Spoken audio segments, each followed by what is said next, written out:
Nais barating ni Senator Bongo sa taong bayan na kaisa siya sa panalangin ng mga Pilipino na hindi na sana tuluyang makabalik ang ani ay malalaking drug lords sa bansa.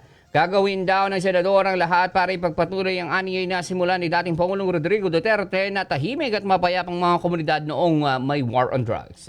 Batid din daw ni Senator Bongo na labis na nababahala ngayon ng publiko dahil sa ani ay pagbaliktad ng sitwasyon kung saan ang mga akusadong drug lords ay ginagawang witness at pinapakinggan habang pinupolitika naman ng mga tunay na nagtrabaho para sa mga Pilipino. Pakinggan ho natin ang tinig ni Senator Bongo.